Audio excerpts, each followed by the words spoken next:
지금 중앙아시아 전역이 한국행 러시로 발칵 뒤집혔습니다. 2026년 기준 대한민국에 체류 중인 중앙아시아 출신만 60만 명에 달합니다. 이 압도적인 숫자 속에 조용히 묻힐 뻔했던 한 소녀의 사연이 지금 전 세계를 눈물바다로 만들고 있습니다. 저는 알마티의 가난한 소녀였고 한국에서는 그저 이방인이었을 뿐이었습니다. 그러다 마침내 녹슨 고철 덩어리 하나에 운명을 걸고 낯선 나라에 발을 디딘 그녀가 100년간 잊혀졌던 가문의 명예를 되찾아내기까지 역사의 먼지 속에 파묻혀 있던 한 영웅의 이름이 대한민국 땅 위에서 다시 살아 숨쉬는 순간 지금 시작합니다. 제 이름은 김지연입니다. 러시아 이름은 아나스타샤 킴이고요. 지금은 번듯한 대표님 소리를 듣지만 불과 2년 전만 해도 저는 카자흐스탄 알마티의 시장에서 고려, 당근이라 불리는 마르코프 차를 팔던 가난한 고려인 사세였습니다. 알마티의 겨울바람은 정말 잔인합니다. 영하 30도까지 떨어지는 날이면 입고 있는 패딩 점퍼 속까지 칼날이 파고드는 것 같았죠. 새벽 4시. 남들은 따뜻한 이불 속에 있을 시간에 저는 꽁꽁 언 손을 호호 불어가며 당근을 채 썰었습니다. 매콤한 고춧가루 양념 냄새가 손톱 밑에 붉게 배어 아무리 씻어도 지워지지 않았습니다. 야, 고려인 아가씨. 이거 너무 비싸잖아. 반값으로 해줘. 지나가던 손님들이 툭툭 던지는 말에 저는 유창한 카자흐어로 맞받아쳤습니다. 무슨 소리예요? 이거 우리 할머니 비밀 레시피로 만든 거예요. 다른 집이랑 맛이 다르다고요. 저는 알마티에서 나고 자랐습니다. 카자흐어와 러시아어가 제 모국어였죠. 하지만 말만 통한다고 해서 그들과 똑같은 대우를 받는 건 아니었습니다. 그들에게 저는 언제나 고려 사람, 뿌리 없는 이방인이었으니까요. 시장 구석진 자리, 가장 춥고 볕이 안 드는 자리는 언제나 우리 고려인들의 몫이었습니다. 하지만 그런 서름쯤은 아무것도 아니었습니다. 진짜 문제는 돈이었습니다. 어머니 옐레나는 신부전증을 앓고 계셨습니다. 일주일에 3번 투석을 받아야 하는데 병원비는 턱없이 비쌌고 우리 모녀가 사는 낡은 아파트는 난방조차 제대로 되지 않았습니다. 전기가 끊겨 촛불을 켜고 덜덜 떨며 서로의 체온에 의지해 잠드는 게 일상이었습니다. 그러던 어느 날이었습니다.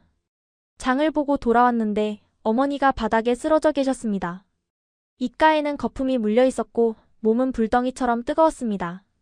어머니, 엄마, 정신 차려봐. 미친 사람처럼 어머니를 업고 병원으로 뛰었습니다. 응급실 의사는 차가운 표정으로 말했습니다. 신장 이식 수술을 해야 합니다.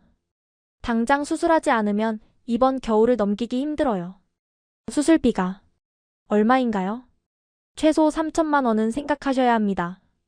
3천만 원. 제게는 천문학적인 숫자였습니다. 당근을 10년, 아니 20년을 팔아도 모을 수 없는 돈이었습니다. 병원 복도에 주저앉아 하염없이 울었습니다. 가난이 죄라는 말이 사무치게 와닿았습니다. 내가 무능해서, 내가 돈이 없어서 어머니를 잃게 생겼다는 죄책감에 숨을 쉴 수가 없었습니다. 터덜터덜 집으로 돌아오는 길, 전봇대에 붙은 펄럭이는 전단지 하나가 제 젖은 눈가를 때렸습니다. 대한민국 계절 근로자 모집, 월 200만 원 보장, 축식 제공, 증조 할아버지가 그토록 그리워하던 나라. 하지만 정작 저는 한국말이라곤 안녕하세요, 밖에 모르는 낯선 나라. 그래도 거기 가면 돈을 벌 수 있을까? 200만 원이면 알마티에서 반년은 좋게 일해야 버는 돈이었습니다. 1년만 죽어라 일하면, 아니 야근까지 해서 더 벌면 수술비를 마련할 수 있을지도 몰랐습니다. 심장이 미친 듯이 뛰기 시작했습니다. 어머니, 저 한국 갈래요. 가서 돈 벌어서 어머니 살릴게요. 어머니의 반대를 뒤로하고 저는 그렇게 한국행을 결심했습니다. 출국 전날 짐을 싸는데 어머니가 장롱 깊숙한 곳에서 무언가를 꺼내 오셨습니다. 아나스타샤, 이거 가져가라. 어머니의 손에 들린 건 묵직하고 녹슨 쇠조각이었습니다. 끈 떨어진 군번줄 같기도 하고 정체를 알 수 없는 금속 덩어리. 어릴 때부터 문지방 괴임돌로 쓰거나 망치 대신 호두를 깔 때 썼던 그 고철이었습니다. 엄마, 이건 왜요? 무겁기만 한데.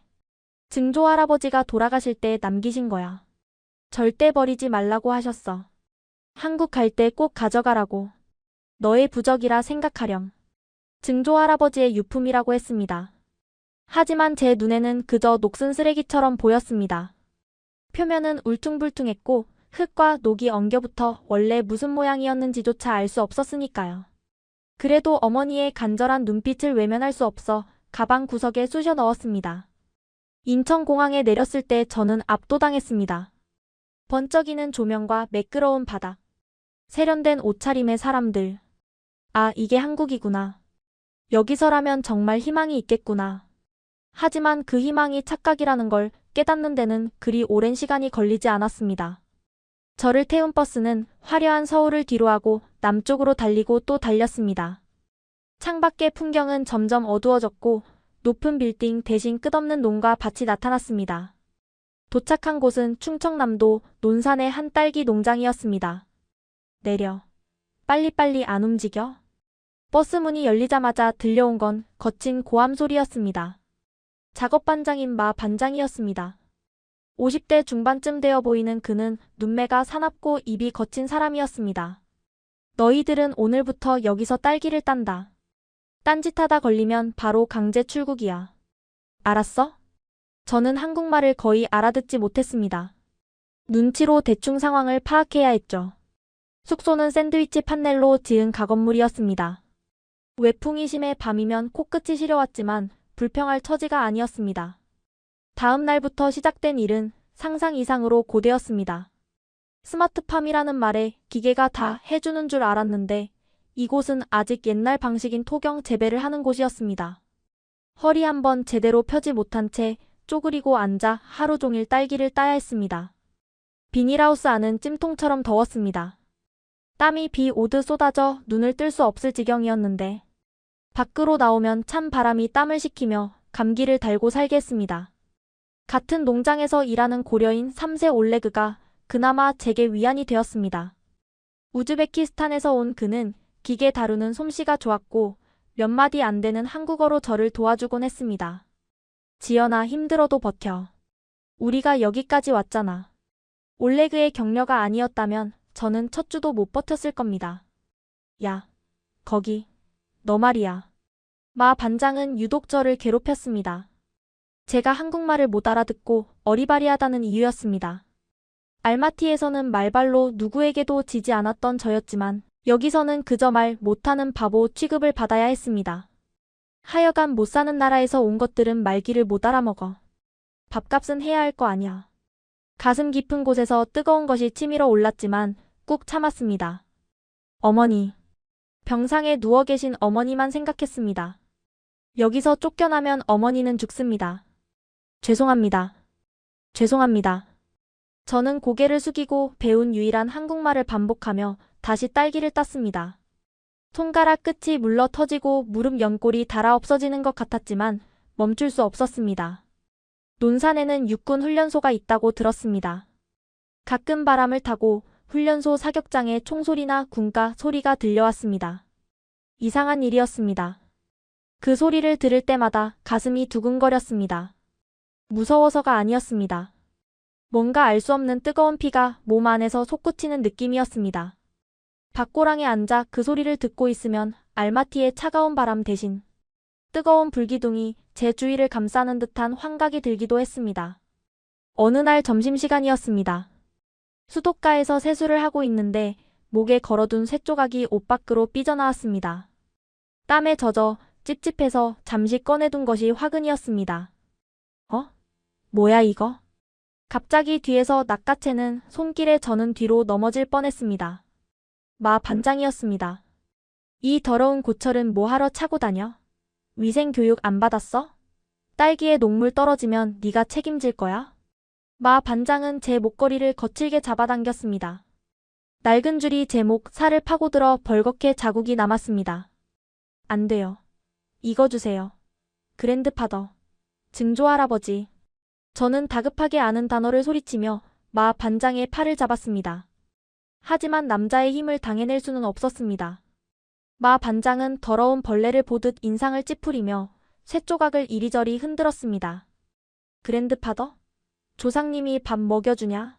이따위 고물 덩어리가? 웃기고 있네. 이거 갖다 버려야겠구만. 노, 플리즈. 제가 울면서 매달리자 마 반장의 입가에 비릿한 미소가 번졌습니다. 그래? 그렇게 소중해? 그럼 어디 한번 지켜보든가.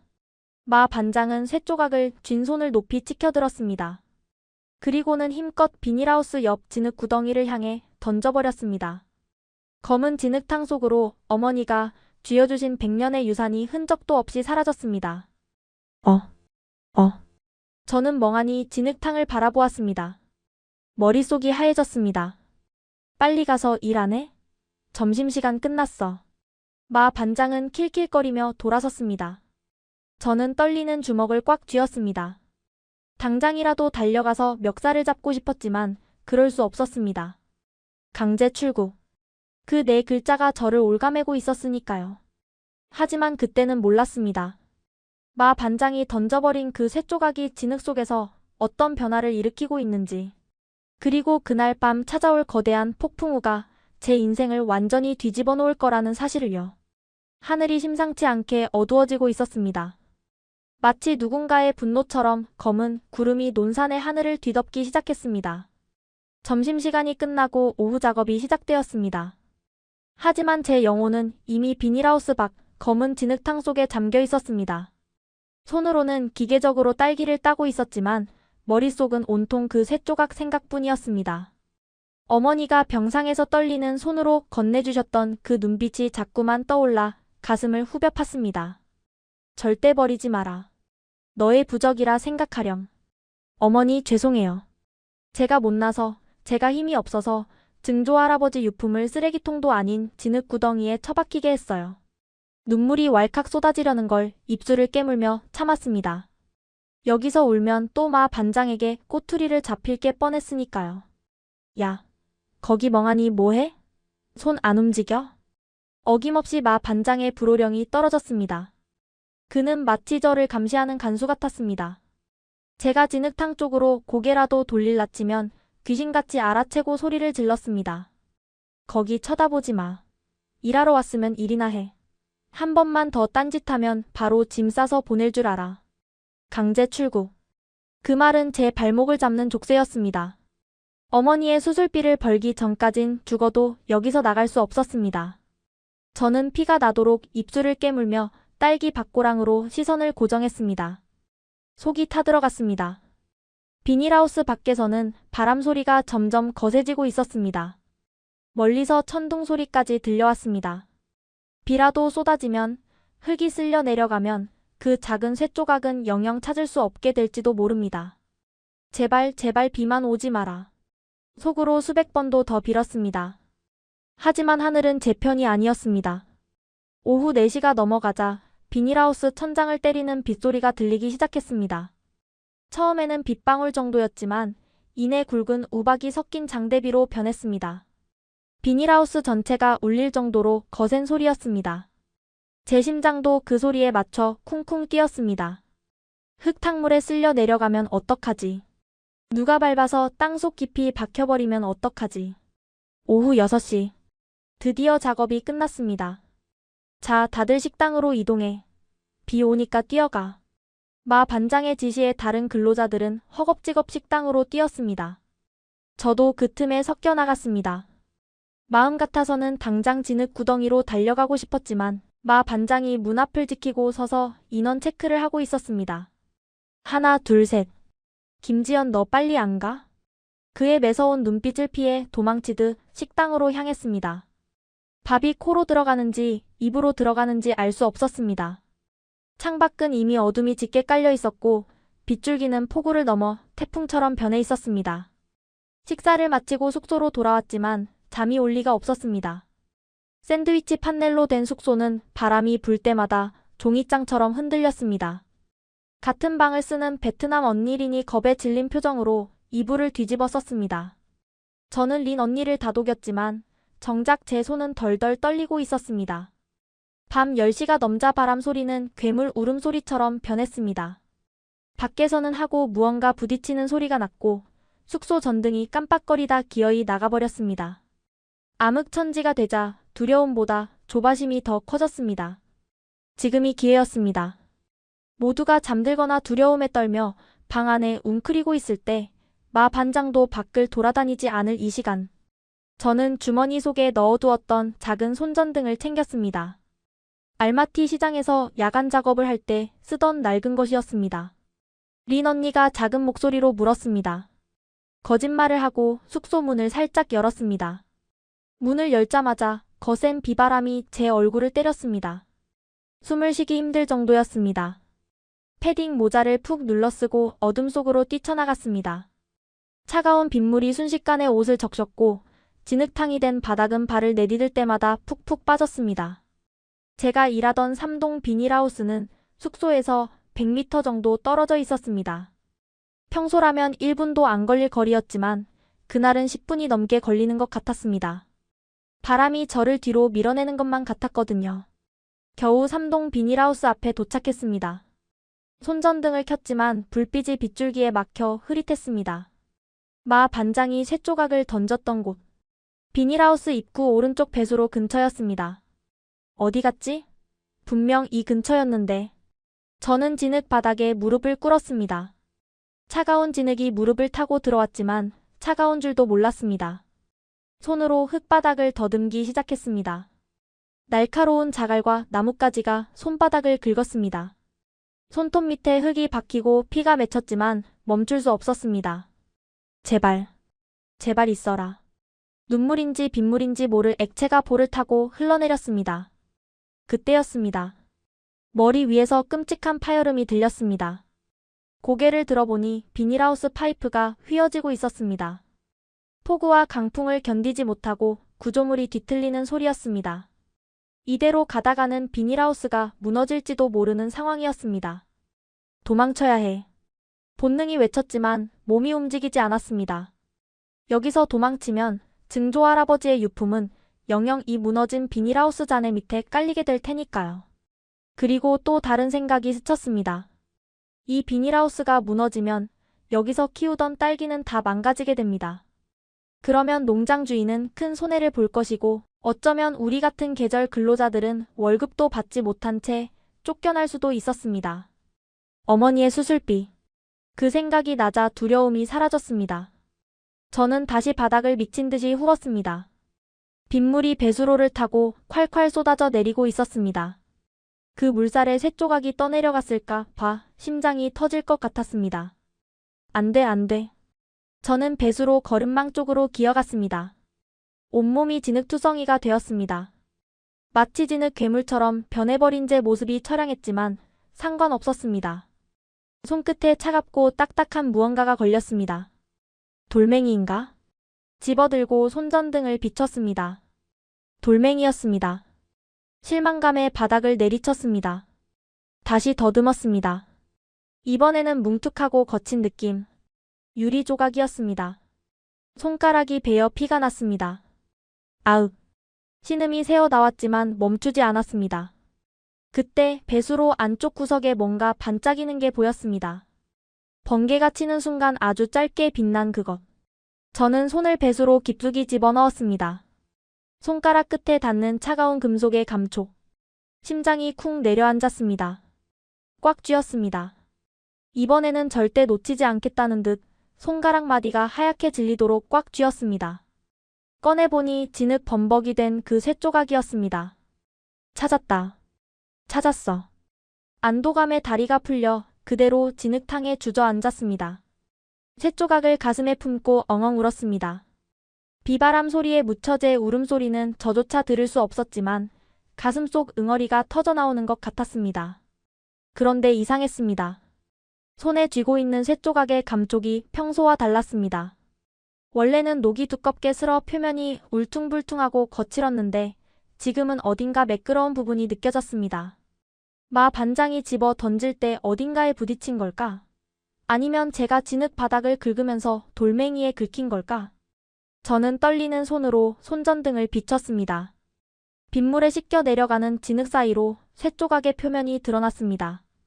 놀랍게도 두꺼운 붉은 녹이 떨어져 나간 자리에 은색 금속의 속살이 보였습니다. 그리고 그 위에 글자가 있었습니다. 잘못 본 게 아니었습니다. 분명히 글자였습니다. 저는 옷소매로 쇳조각을 벅벅 문질렀습니다. 거친 옷감과 섞인 진흙 알갱이가 연마제 역할을 해서인지 문지를수록 녹이 더 벗겨졌습니다. 손전등 불빛 아래 백년의 침묵을 깨고 글자들이 하나둘 모습을 드러냈습니다. 부, 로, 한자였습니다. 어릴 때 외할아버지가 붓글씨를 쓰실 때 어깨너머로 봤던 그 글자들. 그리고 그 밑에 선명하게 새겨진 숫자와 한글이 보였습니다. J, 김, 광, 일, 김광일. 숨이 턱 막혔습니다. 그건 우리 할아버지의 이름도 외할아버지의 이름도 아니었습니다. 하지만 저는 알고 있었습니다. 어머니가 힘들 때 우실 때마다 중얼거리던 이름. 얼굴도 본 적 없는 증조 할아버지의 이름이었습니다. 왜 증조 할아버지의 이름이 여기에 새겨져 있는 거지? 이건 군번줄이 아니었나? 그때였습니다. 누구야? 거기서 뭐해? 거센 빗소리를 뚫고 누군가의 고함 소리가 들렸습니다. 깜짝 놀라 고개를 들자 비닐하우스 입구에 손전등을 든 누군가가 서 있었습니다. 빛이 너무 강해 얼굴은 보이지 않았지만 그 거친 목소리는 단번에 알 수 있었습니다. 농장 주인 유태산 사장이었습니다. 너 이 밤중에 비 오는데 미쳤어? 당장 안 나와? 저는 쇳조각을 황급히 주머니에 찔러 넣고 일어나려 했습니다. 하지만 너무 오랫동안 추위에 떨며 앉아 있었던 탓인지 다리에 감각이 없었습니다. 휘청거리며 일어나는 순간 다시 한번 머리 위로 비닐하우스 파이프 하나가 무너져 내렸습니다. 위험해. 유태산 사장이 저를 향해 달려들었습니다. 그의 거친 손이 제 팔을 낚아채 끌어당기는 순간 쾅 하고 무거운 파이프가 제가 앉아있던 자리를 덮쳤습니다. 흙탕물이 튀어 올랐습니다. 류 사장과 저는 진흙 바닥에 함께 뒹굴었습니다. 너 죽고 싶어서 환장했어? 이 날씨에 여기가 어디라고 기어나와. 류 사장은 화가 머리끝까지 난 얼굴로 소리쳤습니다. 빗물에 젖은 그의 얼굴은 반장보다 더 무서워 보였습니다. 하지만 저는 그의 고함 소리가 들리지 않았습니다. 주머니 속에 들어있는 쇳조각. 그 차가운 금속이 제 허벅지를 찌르고 있는 감각만이 생생했습니다. 북로. 김광일. 그 짧은 단어가 제 머릿속을 맴돌았습니다. 류 사장은 저를 일으켜 세우더니 제 꼴을 보고는 혀를 찼습니다. 피투성이가 된 손, 진흙 범벅이 된 옷, 파랗게 질린 입술. 일단 따라와. 얼어 죽겠다. 그는 제 팔을 거칠게 잡아 끌고 자신의 집 쪽으로 향했습니다. 컨테이너 숙소가 아닌 벽돌로 지어진 관리동 건물이었습니다. 따뜻한 실내로 들어서자 온몸의 긴장이 풀리며 덜덜 떨려왔습니다. 거기 앉아 있어. 수건 가져올 테니까. 류 사장이 방으로 들어간 사이 저는 주머니에서 다시 쇳조각을 꺼냈습니다. 형광등 불빛 아래서 본 그것은 더 이상 고물이 아니었습니다. 탄피를 녹여 만든 듯 거칠지만 단단한 금속판. 그 위에 서툴지만 힘있게 새겨진 글자들. 북로군. 북로군? 그게 뭐지? 군대 이름인가? 그때 류 사장이 수건을 들고 나오다 제 손에 들린 것을 보았습니다. 그의 눈이 커졌습니다. 무심하고 퉁명스럽던 그의 눈빛이 순식간에 날카롭게 변했습니다. 잠깐. 류 사장이 다가와 제 손목을 잡았습니다. 너 그거 어디서 났어? 그의 목소리가 미세하게 떨리고 있었습니다. 단순한 호기심이 아니었습니다. 무언가 알고 있는 사람의 눈빛, 아니, 믿을 수 없는 것을 본 사람의 눈빛이었습니다. 저는 겁에 질려 쇳조각을 등 뒤로 숨기려 했습니다. 이거 제 거예요. 증조 할아버지 유품이에요. 유품? 류 사장은 제 말을 믿지 못하겠다는 듯, 아니 믿고 싶지 않다는 듯 저를 뚫어져라 쳐다봤습니다. 그리고는 천천히 손을 내밀었습니다. 이리 줘봐. 확인해 볼 게 있어. 싫어요. 이건 제 북로군정서. 류 사장의 입에서 낯선 단어가 튀어나왔습니다. 그거 북로군정서 인식표잖아. 맞지? 제 심장이 쿵 하고 내려앉았습니다. 북로군정서. 처음 듣는 단어였지만 쇳조각에 새겨진 북로군이라는 글자와 같았습니다. 이 아저씨는 대체 뭐지?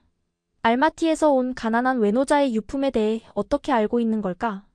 류 사장의 시선이 제 눈을 지나 제 등 뒤에 숨긴 주먹으로 향했습니다. 비바람이 몰아치는 창밖보다 더 거센 폭풍이 이 작은 방 안에서 시작되고 있었습니다. 류태산 사장의 집은 따뜻했습니다. 하지만 제 등줄기에는 식은땀이 흐르고 있었습니다. 거센 비바람이 창문을 때리는 소리가 마치 누군가가 문을 부수고 들어오려는 소리처럼 들렸습니다. 류 사장은 제 손에 들린 쇳조각을 뚫어져라 쳐다보고 있었습니다. 그의 눈빛은 도무지 종잡을 수 없었습니다. 화가 난 것 같기도 하고 무언가 간절히 확인하고 싶은 사람 같기도 했습니다. 북로군정서. 그가 다시 한번 그 단어를 입에 올렸습니다. 목소리가 미세하게 떨리고 있었습니다. 너 그게 무슨 뜻인지 알고 가지고 있는 거야? 저는 고개를 저었습니다. 알 리가 없었습니다. 알마티에서 나고 자란 저에게 북로군정서라는 단어는 외계어나 다름없었으니까요. 모릅니다. 그냥 증조할아버지 유품이라고만 들었어요. 어머니가 절대 버리지 말라고. 류 사장은 깊은 한숨을 내쉬더니 자리에서 일어났습니다. 그는 서랍장에서 하얀색 천과 작은 기름병 그리고 돋보기를 꺼내왔습니다. 이리 내놔봐. 내 눈으로 직접 확인해야겠으니까. 거부할 수 없는 위압감이었습니다. 저는 떨리는 손으로 진흙이 덕지덕지 묻은 쇳조각을 그에게 건넸습니다. 류 사장은 마치 갓난아기를 다루듯 조심스럽게 쇳조각을 받아들었습니다. 그리고는 천에 기름을 묻혀 표면을 닦아내기 시작했습니다. 쓱쓱. 기름 냄새가 방 안에 퍼졌습니다. 류 사장의 거친 손이 쇳조각 위를 오갈 때마다 붉은 녹물이 천에 묻어나왔습니다.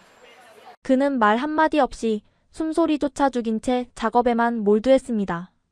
저는 마른 침을 삼키며 그 과정을 지켜보았습니다. 빗소리마저 멈춘 듯한 적막이 흘렀습니다. 얼마나 지났을까요? 10분, 아니 1시간 같은 시간이 흐르고 류 사장의 손이 멈췄습니다. 그는 돋보기를 눈에 갖다 대고 쇳조각을 들여다보았습니다. 그의 미간이 깊게 패였습니다. 탄식 같은 신음이 그의 입에서 새어나왔습니다. 사장님, 왜 그러세요? 뭐라고 적혀 있는데요?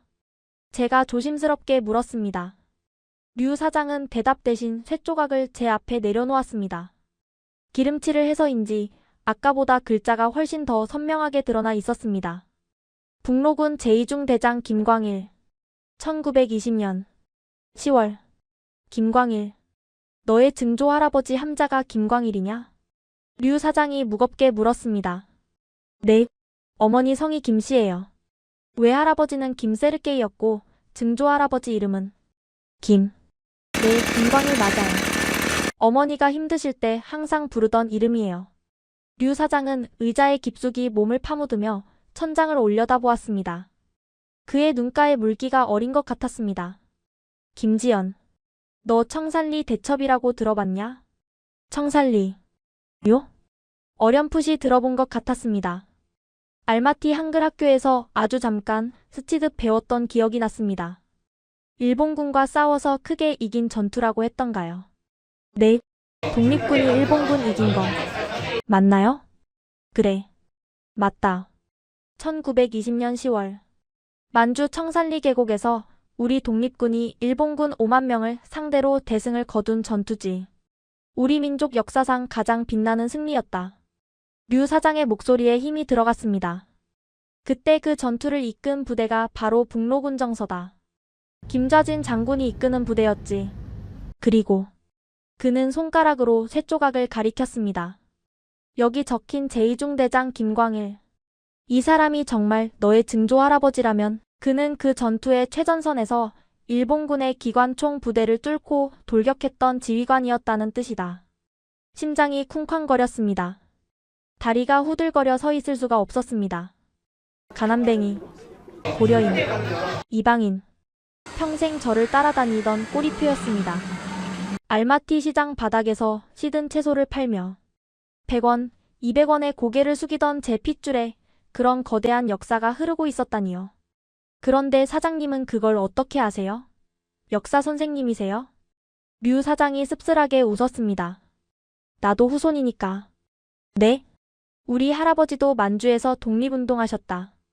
북로군정서는 아니고 서로군정서 쪽이셨지만 그래서 내가 어릴 때부터 귀에 딱지가 않도록 들었어. 그 시절 군번줄이 어떻게 생겼는지, 어떤 재질로 만들었는지. 그는 쇳조각을 들어 불빛에 비추어 보았습니다. 이건 말이다. 그냥 철판이 아니야. 당시 독립군들은 물자가 부족해서 일본군이 쏘고 간 포탄 탄피나 망가진 무기를 녹여서 인식표를 만들었다. 그래서 이렇게 불순물이 많고 색깔이 거뭇거뭇한 거야. 이건 가짜로 만들래야 만들 수도 없는 물건이다. 가슴이 벅차올랐습니다. 외할아버지가, 어머니가 왜 그토록 이 쇳조각을 버리지 못하게 했는지 이제야 알 것 같았습니다. 이건 단순한 유품이 아니라 우리 가문의 자존심이자 증명서였던 겁니다. 그럼 우리 증조 할아버지가 영웅인 거네요? 나라에서 상도 받고 그런 분인 거네요? 저는 들뜬 목소리로 물었습니다. 이제 모든 게 해결될 것 같았습니다. 이 쇳조각만 보여주면 어머니 수술비도 제 국적 문제도 다 해결될 것만 같았습니다. 하지만 류 사장의 표정은 어두워졌습니다. 그는 자리에서 일어나 책장으로 갔습니다. 먼지 쌓인 두꺼운 책 한 권을 꺼내왔습니다. 한국 독립운동사 인명사전이라는 책이었습니다. 그렇게 간단한 문제가 아니다. 그는 심각한 표정으로 책장을 넘겼습니다. 기억, 미운, 비극. 그의 투박한 손가락이 김씨 성을 가진 페이지를 후워 내려갔습니다. 김광일. 저도 옆에서 숨죽이며 지켜보았습니다. 제발 있어라. 제발 좋은 내용이어라. 찾았다. 류 사장의 손가락이 멈췄습니다. 김광일. 1895년 함경북도 출생. 1919년 만주로 망명. 북로군정서 제2중 대장 역임. 청산리 전투 참전. 맞네요. 여기 있네요. 저는 환호성을 지를 뻔했습니다. 하지만 류 사장은 제 말을 끊었습니다. 끝까지 들어. 그의 목소리가 차가워졌습니다. 청산리 전투 이후 행방불명. 일설에 따르면 자유시 참변 당시 소련군에 협조하여 동료들을 밀고 했다는 의혹이 있음. 변절자 혐의로 서운 보류. 방 안에 찬물을 끼얹은 듯한 정적이 흘렀습니다. 밀고. 변절자. 한국말을 잘 모르는 저였지만 그 단어들이 가진 끔찍한 의미는 본능적으로 알 수 있었습니다. 배신자라는 뜻이었습니다. 아니에요.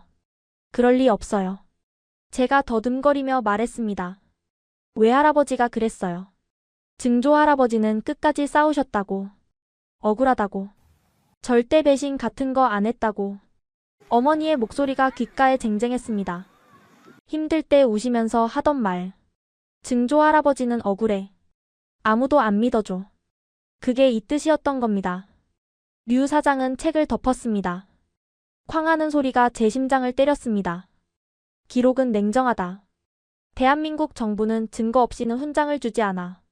오히려 이 기록대로라면 너의 증조 할아버지는 독립유공자가 아니라 독립군을 팔아넘긴 배신자가 되는 거야. 그는 저를 똑바로 쳐다보았습니다. 지연아.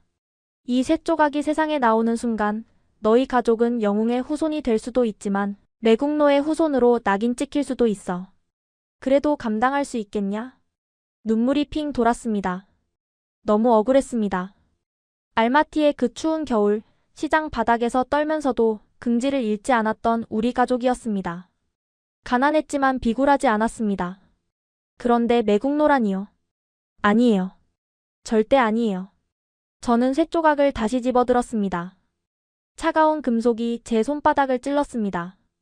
그때 손끝에 무언가 걸리적거리는 느낌이 들었습니다. 아깨는 보지 못했던 쇳조각 뒷면에 아주 미세한 흠집들이었습니다. 사장님, 이거 보세요. 제가 쇳조각을 뒤집어 보여주었습니다.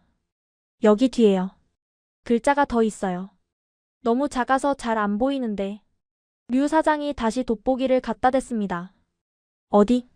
흠집 아니냐? 아니군. 글자네. 바늘 같은 걸로 긁어서 새긴 거야. 그는 돋보기로 들여다보며 한 글자 한 글자 읽어 내려갔습니다. 일, 심, 위, 국. 일심이국. 한마음으로 나라를 위한다. 그리고 그 밑에 날짜가 적혀 있었습니다. 1937. 9. 류 사장의 눈이 커졌습니다. 1937년 9월? 잠깐만. 자유시 참변은 1921년이야. 만약 너의 증조 할아버지가 그때 변절해서 잘 먹고 잘 살았다면 왜 1937년에 이런 걸 새겨 넣었겠어? 그는 무언가 깨달은 듯 컴퓨터 앞으로 달려갔습니다. 타닥타닥 자판 두드리는 소리가 요란하게 울렸습니다. 1937년 9월. 스탈린. 강제 이주. 류 사장이 모니터를 보며 중얼거렸습니다. 그래, 맞아. 그때야. 연해주에 살던 고려인들을 중앙아시아로 강제 이주시키기 시작한 게 바로 1937년 9월이라고. 그가 저를 돌아보며 흥분된 목소리로 말했습니다. 지연아, 너의 증조 할아버지는 변절한 게 아니야. 1937년까지 연해주에서 버티신 거야. 그리고 강제 이주 열차에 타기 직전에 혹은 그 열차 안에서 이 글귀를 새기신 거라고. 변절자라면 이 척박한 땅으로 끌려가면서까지 나라를 위한다는 글을 새길 이유가 없잖아. 희망의 빛이 보이는 것 같았습니다. 하지만 그것만으로는 부족했습니다. 하지만 사장님, 이건 그냥 쇠조각이잖아요. 사람들이 이걸 믿어줄까요? 제가 새겼다고 하면 어떡해요? 맞는 말이었습니다. 증거가 필요했습니다. 이 쇠조각이 진짜라는 증거, 그리고 증조 할아버지가 변절자가 아니라는 확실한 물증. 류 사장은 잠시 고민하더니 결심한 듯 말했습니다. 내일 날 밝는 대로 세종시로 간다. 세종시요? 거기 뭐가 있는데요? 국가보훈부. 거기 가서 단판을 짓자. 그리고 내가 아는 사람이 있어. 독립기념관 연구원인데 이쪽 분야 최고 전문가야. 그 사람이라면 뭔가 알지도 몰라. 그는 제 어깨를 단단히 잡았습니다. 지연아, 이건 도박이다. 만약 가서 변절자라는 게 확인되면 넌 한국에서 추방될 수도 있어. 그래도 해볼래? 저는 어머니의 얼굴을 떠올렸습니다. 수술비를 기다리며 고통 속에 신음하고 있을 어머니. 그리고 평생을 이방인으로 살면서도 이 쇠조각 하나만은 목숨처럼 지켰던 외할아버지. 저는 쇠조각을 가슴에 품고 고개를 끄덕였습니다. 할래요. 우리 증조 할아버지 매국노 아니라는 거 제가 밝힐 거예요. 그리고 저 한국 사람 되고 싶어요. 당당하게 어머니 살리고 싶어요. 류 사장의 입가에 처음으로 옅은 미소가 번졌습니다. 그래. 그 깡따구면 됐다. 가자. 100년 된 누명 벗기러. 다음 날 새벽 폭풍우는 거짓말처럼 멈췄습니다. 우리는 마 반장의 눈을 피해 몰래 류 사장의 트럭에 올랐습니다. 덜덜거리는 트럭이 논산의 새벽 안개를 뚫고 고속도로를 달리기 시작했습니다. 차창 밖으로 붉은 해가 떠오르고 있었습니다. 마치 100년 전 만주의 벌판 위로 떠올랐을 그 태양처럼요. 하지만 우리는 몰랐습니다. 국가보훈부의 문턱이 얼마나 높은지, 그리고 그곳에서 우리를 기다리고 있는 진실이 얼마나 충격적인 것인지. 우리가 찾아가야 할 곳은 단순히 보훈부 민원실이 아니었습니다. 류 사장은 운전대를 잡은 손에 힘을 주며 어딘가로 전화를 걸었습니다. 여보세요? 김 박사님. 접니다. 유태산. 네, 오랜만입니다. 근데 제가 지금 엄청난 물건을 하나 들고 가고 있거든요. 이거. 대한민국 역사를 다시 써야 할지도 모릅니다. 네, 지금 바로 갑니다. 전화를 끊은 류 사장의 눈빛이 매섭게 빛났습니다. 트럭은 속도를 높여 북쪽으로 향했습니다. 제 주머니 속의 쇠조각이 윙윙거리는 엔진 진동에 맞춰 뜨겁게 달아오르는 것 같았습니다. 이제 시작이었습니다. 100년 동안 묻혀있던 진실이 드디어 세상 밖으로 나올 준비를 하고 있었습니다. 세종시의 아침 공기는 논산과는 달리 매연 냄새가 섞여 있었습니다. 밤새 달려온 탓에 눈이 퉁퉁 부었지만 졸릴 틈이 없었습니다. 국가보훈부의 거대한 건물 앞에 서자 저절로 어깨가 움츠러들었습니다. 회색 콘크리트 벽은 마치 우리를 거부하는 철옹성처럼 느껴졌습니다. 류 사장은 망설임 없이 현관으로 들어섰습니다. 그의 걸음걸이에는 확신이 있었습니다. 저는 주머니 속 쇠조각을 만지작거리며 그 뒤를 종종 걸음으로 따랐습니다. 엘리베이터를 타고 5층으로 올라가자 보훈심사위원회라는 팻말이 보였습니다. 복도 끝방에서 류 사장이 말했던 김 박사가 우리를 기다리고 있었습니다. 어서 오십시오, 류 대표님. 오랜만입니다. 김 박사는 50대 후반의 인상 좋은 분이었습니다. 하지만 그의 눈빛만큼은 날카로웠습니다. 전화로 말씀하신 그 물건, 어디 있습니까? 류 사장이 눈짓을 하자 저는 떨리는 손으로 손수건에 싼 쇠조각을 테이블 위에 올려놓았습니다. 김 박사는 흰 장갑을 끼고 쇠조각을 집어들었습니다. 그의 시선이 북로군 제2중 대장 김광일이라는 글자에 고정되었습니다. 김 박사도 류 사장과 똑같은 반응을 보였습니다. 이거 진품입니까? 제 눈에는 그렇게 보입니다. 박사님 생각은 어떠십니까? 김 박사는 서랍에서 확대경과 특수조명을 꺼내 쇠조각을 요리조리 비추어 보았습니다. 재질은 당시 사용하던 탄피 합금이 맞는 것 같군요. 불순물이 섞인 비율이나 산화된 정도도 100년 된 물건이 맞습니다. 하지만 그는 잠시 말을 멈추고 저를 쳐다보았습니다. 아가씨 이름이 뭐라고 했죠? 김지연입니다. 러시아 이름은 아나스타샤 킴이고요. 김광일 지사의 증손녀라고요? 네.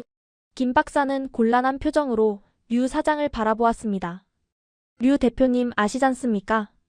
김광일 지사는 기록상 문제가 있다는 거. 변절 혐의 말입니까? 네. 1921년 자유시 참변 이후 행방이 묘연했고 소련군에 협조했다는 증언이 있었습니다. 그 때문에 서운 심사에서 번번이 탈락했고요. 이 인식표 하나만으로는 그 혐의를 벗기 힘듭니다. 가슴이 철렁 내려앉았습니다. 역시 안 되는 걸까요? 박사님 뒷면을 봐주십시오. 류 사장이 다급하게 말했습니다. 1937년 9월 1심이고 이게 변절자가 남길 글귀입니까? 김 박사는 뒷면을 확인하더니 고개를 끄덕였습니다. 확실히 특이하군요. 강제 이주 시점에 이런 걸 새겼다라. 하지만 이건 정황 증거일 뿐입니다. 확실한 물증이 필요해요. 예를 들어 당시 소련 당국의 문서라든가 재판 기록 같은 거요. 그걸 어디서 구합니까? 소련은 망했고 문서는 다 불타 없어졌을 텐데. 류 사장이 답답하다는 듯 소리쳤습니다. 아닙니다. 김 박사가 눈을 반짝였습니다. 러시아 국립문서 보관소에서 비밀 해제된 문서들이 디지털로 공개되었습니다. 스탈린 시대의 숙청 기록들이죠. 혹시 거기에 김광일 지사의 이름이 있을지도 모릅니다. 희망이 보였습니다. 김 박사는 곧바로 컴퓨터 앞에 앉아 러시아 문서 보관소 사이트에 접속했습니다. 이름이 김광일. 키릴 문자로 검색해보겠습니다. 타닥타닥. 키보드 소리가 심장 박동 소리처럼 들렸습니다. 없군요. 김 박사가 고개를 저었습니다. 아니요, 다시 한 번만요. 혹시 이름이 다르게 표기됐을 수도 있잖아요. 광일킴 아니면 김광일. 제가 애원했습니다.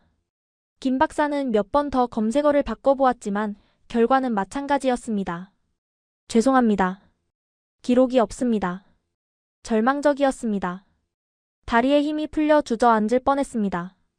그때였습니다. 류 사장이 갑자기 무언가 생각난 듯 소리쳤습니다. 잠깐. 지연아, 너 아까 외할아버지 이름이 뭐라고 했지? 네? 외할아버지요? 김세르게이요. 아니, 증조할아버지 말고 너의 외할아버지. 김광일 지사의 아들 말이야. 아, 아버지 말씀이세요? 아버지는 일찍 돌아가셨고 외할아버지는 김세르게이 맞는데 그럼 증조할아버지가 러시아에서 쓰던 이름은 없었어? 저는 기억을 더듬었습니다. 어머니가 해주셨던 이야기들. 힘드실 때 우시며 횡설수설하던 그 말들 속에 단서가 있을지도 모릅니다. 아, 어머니가 그랬어요. 외할아버지가 이반이라고 불렀다고. 증조할아버지를 이반이라고. 이반 킴. 김 박사가 다시 키보드를 두드렸습니다. 엔터키를 누르는 순간 모니터 화면에 붉은색 글씨들이 떴습니다. 이반 킴. 1895년에서 1937년. 제목 반혁명 분자 및 일본 간첩 혐의. 처형. 찾았다. 김 박사가 소리쳤습니다. 이반 킴. 1895년생. 출생지 함경북도. 이거 김광일 지사 인적사항과 정확히 일치합니다. 류 사장과 저는 얼싸안고 환호성을 질렀습니다. 하지만 기쁨도 잠시 김 박사의 표정이 다시 굳어졌습니다. 그런데 제목이 일본 간첩 혐의네요. 이러면 오히려 더 불리해질 수도 있습니다. 무슨 소리입니까? 일본 간첩이라니요? 스탈린이 고려인들을 숙청할 때 흔히 씌우던 누명입니다. 하지만 우리 보훈처 입장에서는 이 기록만 보면 일본 밀정이었다고 오해할 소지가 있습니다. 산 넘어 산이었습니다. 억울해서 미칠 것 같았습니다. 일본군과 싸우다 도망친 독립군을 일본 간첩으로 몰아죽이다니. 상세 기록을 봐야 합니다. 처형 판결문이나 신문 조서가 있을 겁니다. 김 박사가 문서를 클릭했습니다. 낡고 빛바랜 러시아어 문서가 화면 가득 나타났습니다. 저는 떨리는 목소리로 읽어 내려갔습니다. 러시아어는 제 모국어니까요. 피고인 이반 킴은 1920년 만주에서 일본군을 사살한 테러리스트 부대의 지휘관이었다. 눈물이 앞을 가려 글자가 잘 보이지 않았습니다. 그는 소비에트 정부의 무장 해제 명령을 거부하고 끝까지 조선의 독립을 주장하며 선동했다. 그거야. 류 사장이 책상을 내리쳤습니다. 들으셨죠, 박사님? 소련군에 협조한 게 아니라 무장 해제를 거부하고 끝까지 저항한 겁니다. 변절자가 아니라 끝까지 독립군으로 남았던 거라고요. 김 박사도 감격한 표정으로 고개를 끄덕였습니다. 맞습니다. 이 기록이야말로 김광일 지사가 변절자가 아니라는 가장 확실한 증거입니다. 오히려 소련 당국에 의해 억울하게 희생된 순국 선열이라는 증거죠. 그는 저를 바라보며 말했습니다. 지연 씨 축하합니다. 증조 할아버지는 영웅이셨습니다. 대한민국이 100년 동안 오해했던 그 누명을 오늘 증손녀가 벗겨드렸네요. 저는 그 자리에 엎드려 펑펑 울었습니다. 증조 할아버지 들리세요? 증조 할아버지 이제 편히 눈 감으세요. 우리가 이겼어요. 그날 이후 모든 일은 일사천리로 진행되었습니다. 김 박사가 작성한 소견서와 러시아 문서, 그리고 세 조각 인식표가 보훈심사위원회에 제출되었습니다. 유전자 검사도 이루어졌습니다. 제 DNA와 독립유공자 후손들의 DNA 정보를 대조하는 작업이었습니다. 그리고 석 달 뒤, 김지연 씨 국가보훈부입니다. 축하드립니다. 김광일 지사님의 건국 훈장 독립장 서훈이 확정되었습니다. 전화를 받는 순간 저는 비닐하우스 한가운데서 소리를 질렀습니다. 만세, 만세. 마 반장이 무슨 일이냐며 뛰어왔지만 저는 더 이상 그가 무섭지 않았습니다. 저는 이제 불법 체류자가 아니라 대한민국 건국 훈장을 받은 독립유공자의 후손이었으니까요. 하지만 기쁨도 잠시 또 다른 시련이 저를 기다리고 있었습니다. 서훈이 확정되자마자 마 반장의 태도가 돌변했습니다. 야, 김지연. 너 이제 훈장 받으니까 돈 좀 나오겠네? 그동안 내가 너 봐준 거 알지? 숙식 제공해주고 일도 가르쳐주고 뽀찌 좀 줘야지? 기가 찼습니다. 쇠조각을 진흙탕에 던져버렸던 그가 이제 와서 은인 행세를 하다니요. 돈 없습니다. 그리고 훈장은 증조 할아버지가 받는 거지 제가 받는 게 아니에요. 뭐? 거짓말하지 마. 연금 나오잖아. 보상금도 나올 거 아니야. 몇 억 된다며? 마 반장은 제 팔을 잡고 흔들었습니다. 싫어요. 이거 놔요. 그때 류 사장이 나타났습니다. 마 반장. 당장 그 손 안 놔? 아니 사장님. 제가 뭐 딴 거 바랍니까? 그냥 밥값 좀 달라는 건데. 네가 한 짓 다 알고 있어. 지연이 괴롭히고 유품 버리려고 했던 거. 당장 내 농장에서 나가. 류 사장의 호통에 마 반장은 꽁무니를 뺐습니다. 두고 보자. 내가 가만히 있을 줄 알아? 그는 독이 오른 눈으로 저를 노려보며 사라졌습니다. 불안했습니다. 그가 무슨 짓을 저지를지 모른다는 예감이 들었습니다. 하지만 저는 물러설 수 없었습니다. 이제 저에게는 지켜야 할 이름이 생겼으니까요. 김광일. 그리고 대한민국. 몇 달 후 서울에서 서훈 수여식이 열렸습니다. 저는 어머니 대신 단상에 올랐습니다. 대통령께서 직접 훈장증과 메달을 수여해 주셨습니다. 조국의 자주 독립을 위해 헌신하신 김광일 지사의 공훈을 기리어 훈장증을 받아드는 순간 묵직한 무게감이 느껴졌습니다. 100년의 무게. 피와 땀의 무게였습니다. 카메라 플래시가 터졌습니다. 수많은 기자들이 질문을 쏟아냈습니다. 한 말씀 부탁드립니다. 저는 마이크 앞에 섰습니다. 서툰 한국어였지만 또박또박 말했습니다. 증조 할아버지는 동쪽으로 가라고 하셨습니다. 거기가 우리 조국이라고. 이제야 그 약속을 지켰습니다. 대한민국 감사합니다. TV 뉴스에 제 얼굴이 나왔습니다. 알마티에 있는 어머니에게도 소식이 전해졌습니다. 어머니는 전화기 너머로 하염없이 우셨습니다. 아나스타샤. 고맙다. 정말 고맙다. 수술비 문제도 해결되었습니다. 독립유공자 유족지원금이 나오기까지는 시간이 걸렸지만 류 사장님과 독립유공자 후손단체의 도움으로 먼저 수술비를 마련할 수 있었습니다. 어머니의 의료비자 발급도 류 사장님이 발벗고 나서 도와주셨습니다. 모든 것이 해피엔딩처럼 보였습니다. 하지만 진짜 싸움은 이제부터였습니다. 한국 국적을 취득하고 이 땅에서 제 힘으로 살아가기 위한 진짜 도전이 남아있었으니까요. 어느 따스한 봄날이었습니다. 저는 대전 출입국 외국인 사무소 앞에 서 있었습니다. 제 손에는 갓 발급받은 주민등록증이 들려 있었습니다. 아직 잉크 냄새가 채 가시지 않은 플라스틱 카드. 그 위에 선명하게 박힌 세 글자. 김지연.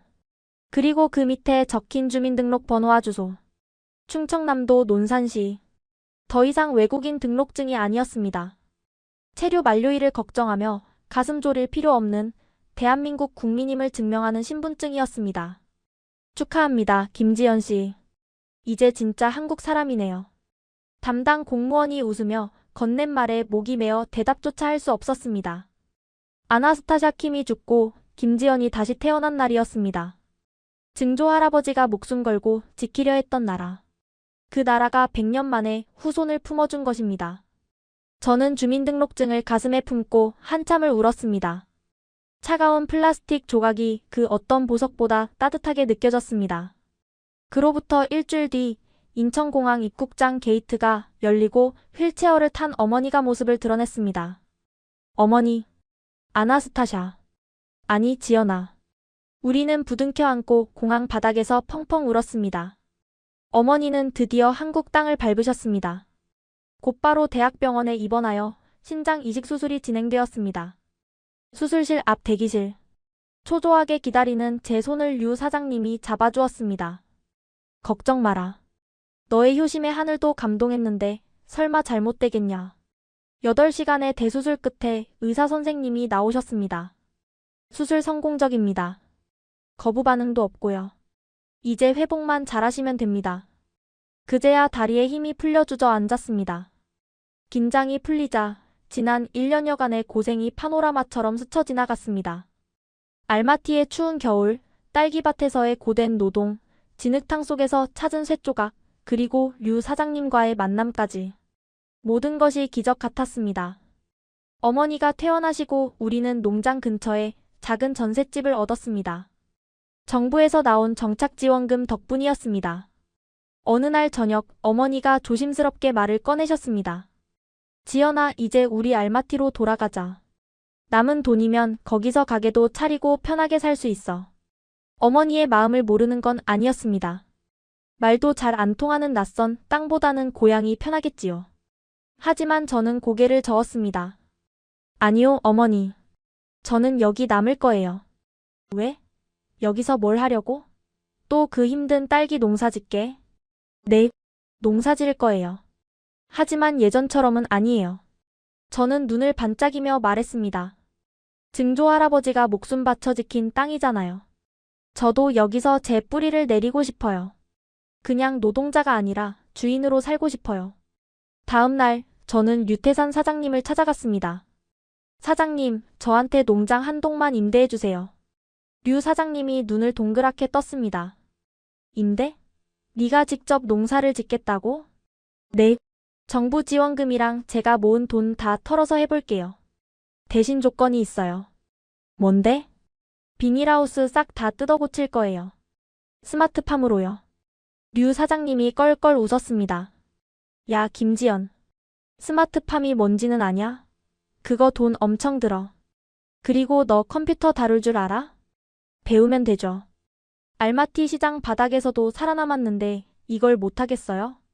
제 눈빛이 진심이라는 걸 읽으셨는지 류 사장님의 표정이 진지해졌습니다. 좋다. 대신 조건이 있어.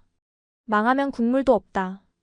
그리고 내 땅에서 하는 거니까 수익의 30%는 내놔. 20%로 하죠. 이 녀석 보게. 알았다. 20%. 대신 실패하면 위약금 물어내는 거다. 그렇게 저의 무모한 도전이 시작되었습니다. 저는 낮에는 류 사장님의 농장에서 일하고 밤에는 스마트팜 교육을 받으러 다녔습니다. 한국어가 서툴러서 강의 내용을 녹음해 밤새 번역기를 돌려가며 공부했습니다. 코딩, 센서 제어, 양액 배합 비율. 머리가 터질 것 같았지만 포기하지 않았습니다. 이게 다 증조 할아버지가 지켜준 땅에서 나는 거야. 내가 못할 리가 없어. 스스로에게 주문을 걸며 버텼습니다. 공사가 시작되었습니다. 낡은 비닐하우스를 허물고 최첨단 유리 온실을 짓기에는 돈이 부족했습니다. 그래서 기존 하우스 뼈대를 살리되 내부 시스템을 완전히 바꾸는 보급형 스마트팜을 선택했습니다. 하지만 일손이 턱없이 부족했습니다. 그때 올레그가 팔을 걷어붙이고 나섰습니다. 지연아, 나도 끼워줘. 대신 월급 밀리면 얄짤없다. 그렇게 우리는 청산리 농원이라는 간판을 걸었습니다.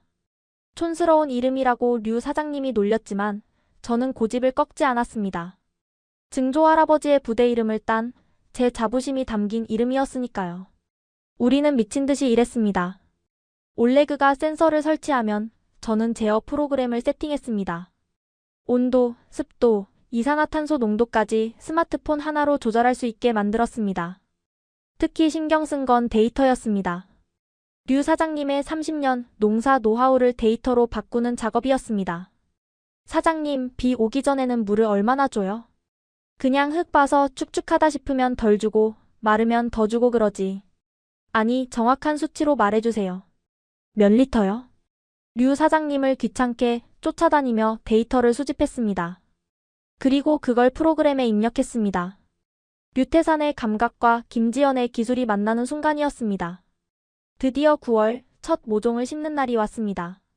새하얀 배지 위에 초록색 딸기 모종을 심는데 손이 떨려왔습니다. 잘 자라다오.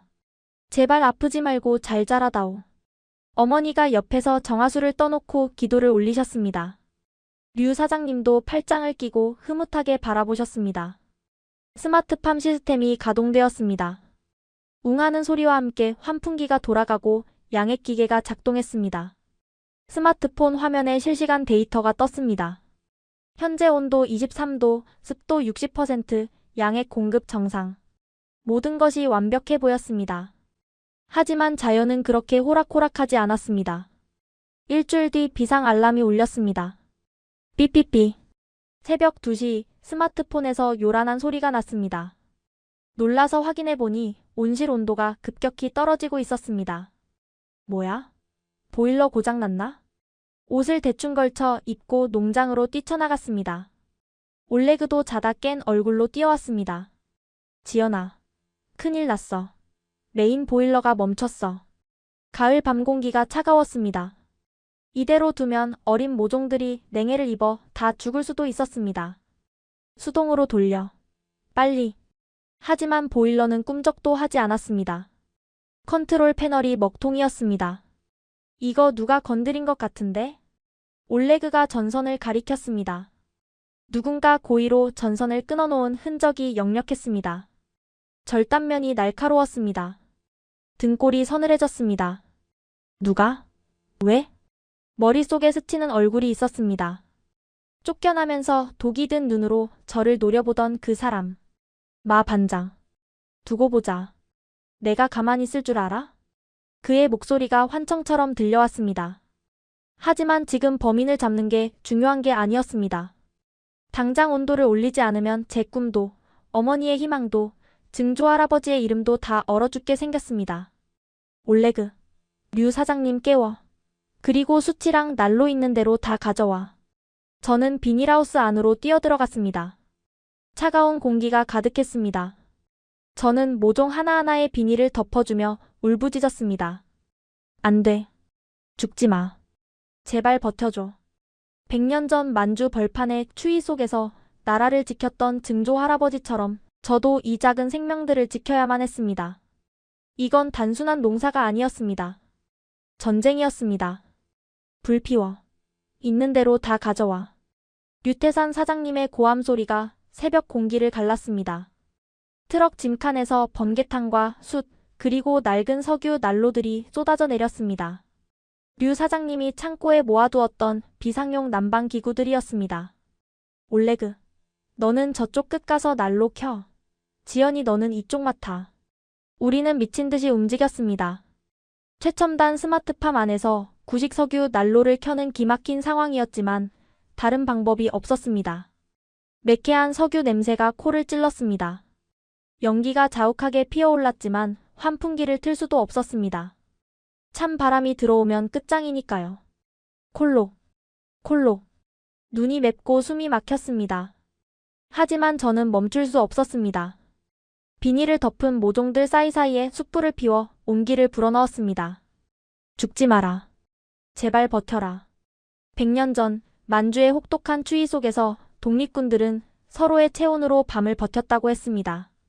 증조 할아버지도 그렇게 버티셨겠지요. 지금 제가 지키려는 건 단순히 딸기 모종이 아니었습니다. 우리 가족의 미래이자 증조 할아버지의 자존심이었습니다. 새벽 4시. 스마트폰 화면의 온도 그래프가 멈췄습니다. 현재 온도 5도. 더 이상 떨어지지 않았습니다. 숯불과 난로의 열기가 냉기를 막아낸 것입니다. 살았다. 올레그가 바닥에 대자로 뻗으며 안도의 한숨을 내쉬었습니다. 저와 류 사장님도 얼굴이 숯검정이 된 채 서로를 마주보며 허탈하게 웃었습니다. 독한 기집애. 진짜 해내네. 류 사장님이 제 어깨를 툭 쳤습니다. 날이 밝자마자 우리는 CCTV를 확인했습니다. 예상대로였습니다. 화면 속에는 익숙한 점퍼를 입은 사내 하나가 몰래 보일러실 뒤편으로 숨어드는 모습이 찍혀 있었습니다. 팬치로 전선을 끊고 도망치는 뒷모습. 마 반장이었습니다. 경찰이 출동했고 마 반장은 읍내 PC방에서 체포되었습니다. 아니 그냥 골탕 좀 먹이려고. 진짜 얼어 죽게 할 생각은 없었다고. 그는 경찰서에서도 비겁한 변명을 늘어놓았습니다. 질투였습니다. 외국인 노동자 주제에 정부 지원금을 받고 사장 소리를 듣는 게 꼴사나웠다는 아주 유치하고 졸렬한 이유였습니다.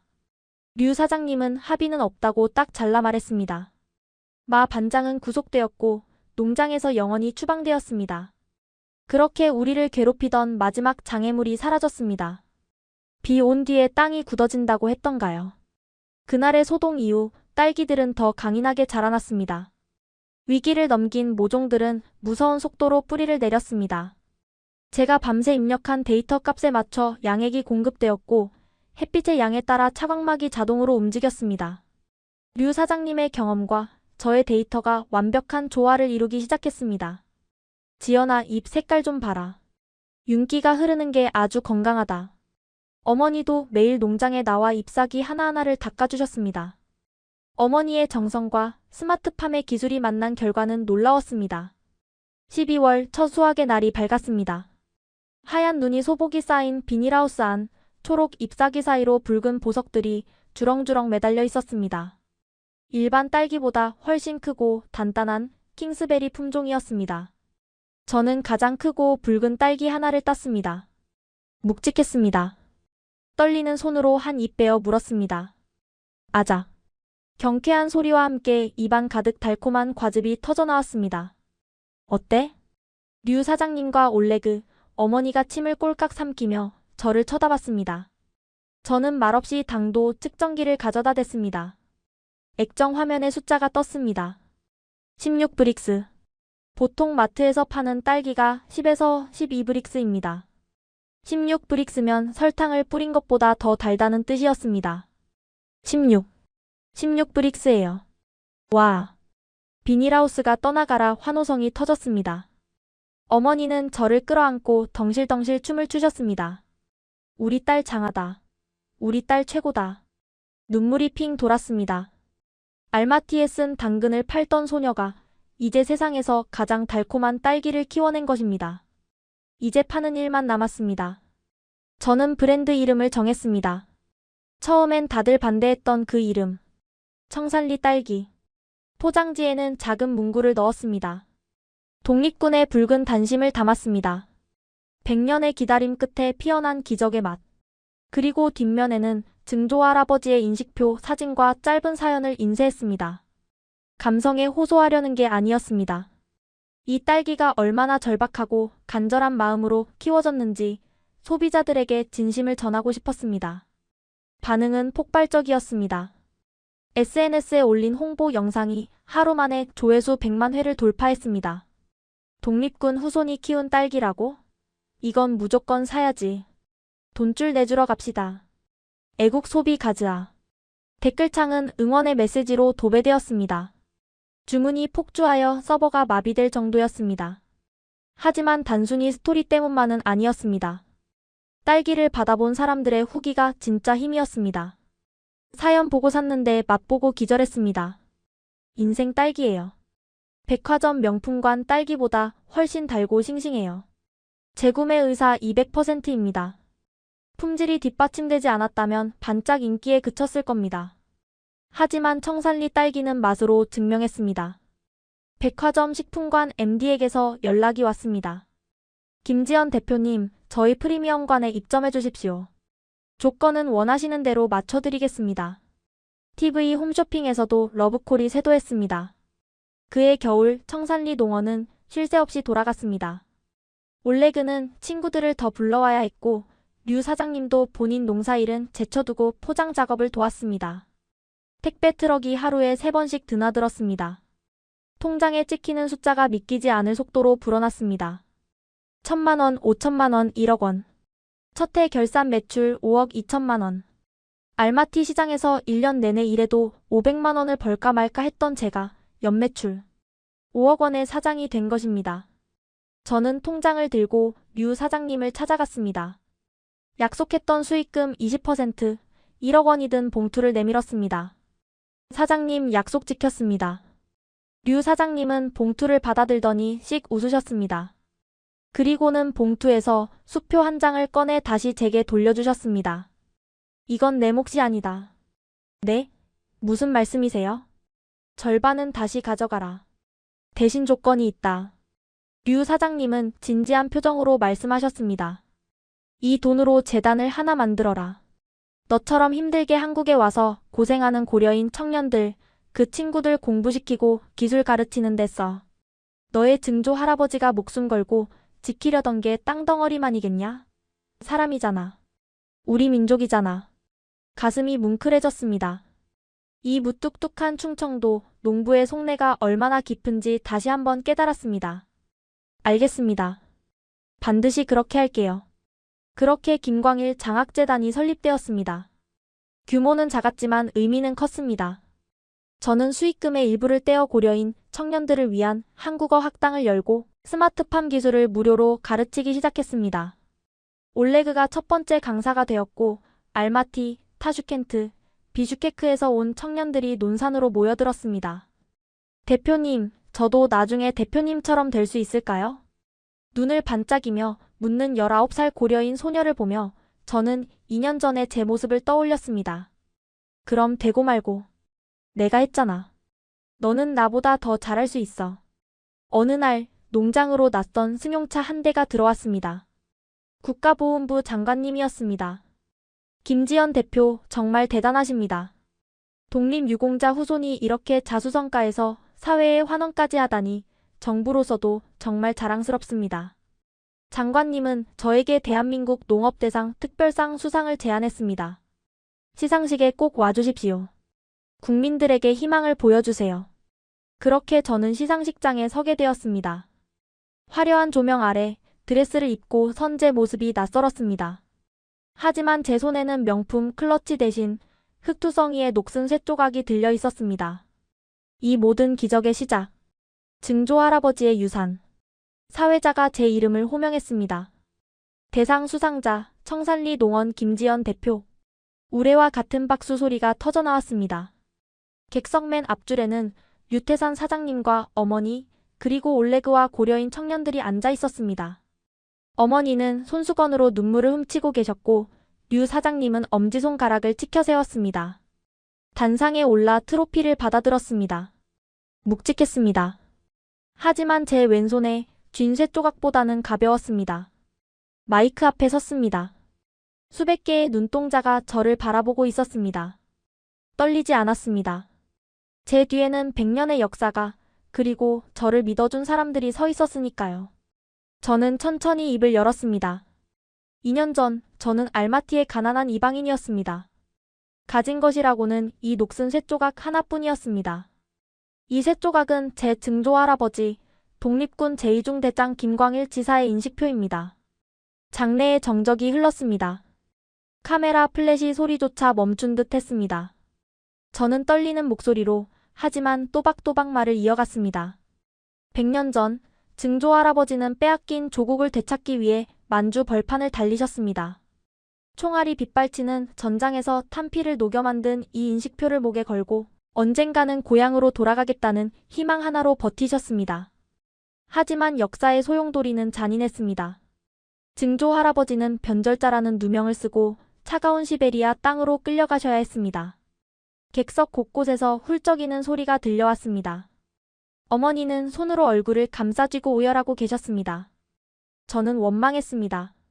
왜 우리는 가난해야 하는지, 왜 우리는 고려인이라는 이유로 차별받아야 하는지.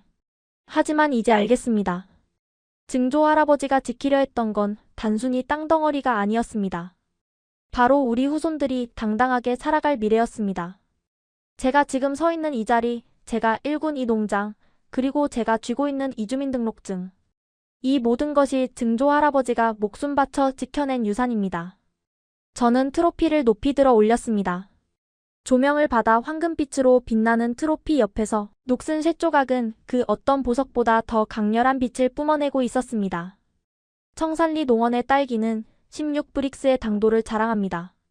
하지만 그 달콤함 속에는 100년의 쓴맛과 눈물, 그리고 포기하지 않는 인내심이 녹아 있습니다. 저는 이제 대한민국 농부 김지연으로서 이 땅에 더 깊고 단단한 뿌리를 내리겠습니다. 그래서 저처럼 길을 잃은 또 다른 고려인 청년들에게 이정표가 되겠습니다. 감사합니다. 우레와 같은 박수 소리가 터져나왔습니다. 기립박수였습니다. 장관님도, 류 사장님도, 올레그도 모두 일어나 저를 향해 손뼉을 쳤습니다. 저는 눈물 범벅이 된 얼굴로 깊이 고개를 숙였습니다. 시상식이 끝나고 며칠 뒤 저는 다시 논산으로 돌아왔습니다. 화려한 드레스 대신 작업복을 입고 하이힐 대신 장화를 신었습니다. 비닐하우스 안은 여전히 따뜻하고 싱그러운 딸기 향으로 가득했습니다. 대표님, 여기 양액 농도 좀 봐주세요. 누나, 이번 주 출하 물량 포장 다 끝났어. 올레그와 고려인 직원들이 활기차게 움직이고 있었습니다.